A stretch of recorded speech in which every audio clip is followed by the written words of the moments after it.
Hi, this is Pastor Mark, and thanks for a few minutes of your time. First of all, thank you for joining us on campus and church at home each week. We're one church meeting in many locations.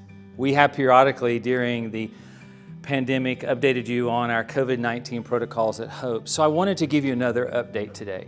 Hey, life is complicated, and I know that you've heard all the opinions on the COVID-19 pandemic and the corresponding protocols like social distancing and face coverings. First, I respect your right to have and to formulate an informed opinion based on what you have read and heard. I get that. I have opinions, and I have a lot of them. Just ask me for a few. But this chat is not about that.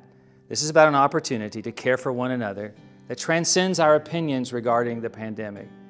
So starting this Sunday, September the 27th, we'll encourage you to love your neighbor as yourself by wearing a face covering until you're seated in the big room for morning worship, then remove the covering.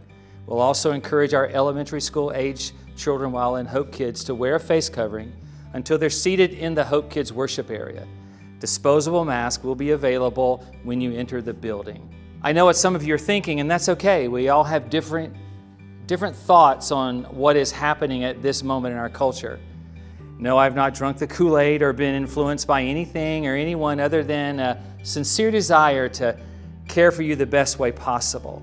We could discuss the effectiveness of face coverings, and I've read many of those studies, both sides. I've heard the political references, and I must say that a mask does not determine how we vote. We vote prayerfully and biblically and informed. So this is not about all of those lines of thought. This is about doing what we can to care for one another. This is about pushing those opinions to the side and just saying that if there is a remote possibility that I can protect others, then I'm willing to carry this burden. Here's what Galatians chapter 6 and verse 2 tells us. It says, carry one another's burdens. In this way, you fulfill the law of Christ. And so you might think, but hey, Mark, I'm not sick. Well, thank God for that. And you might think, but I don't have an underlying health condition. Hey, I'm thankful for that also. But your neighbor might.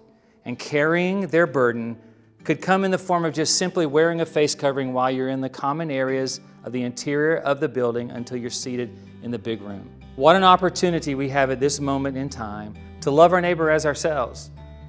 Prayerfully and hopefully this will continue long after the days of mask wearing are over as we continue to carry one another's burdens. Each Sunday morning, as the weather permits, we are providing an outside area for connecting with others while enjoying coffee and hot cocoa or the occasional snow cone. The lobby is also open 15 minutes prior to gatherings and following each gathering for connecting with each other. We are here for you, and we are truly better when we are together. So I look forward to seeing you this Sunday morning at 9 a.m. and 11 a.m. on campus or church at home for worship and teaching from the book of Romans. Also, don't forget our communion experience this Sunday at 7 p.m. on all of Hope's virtual platforms. See you Sunday.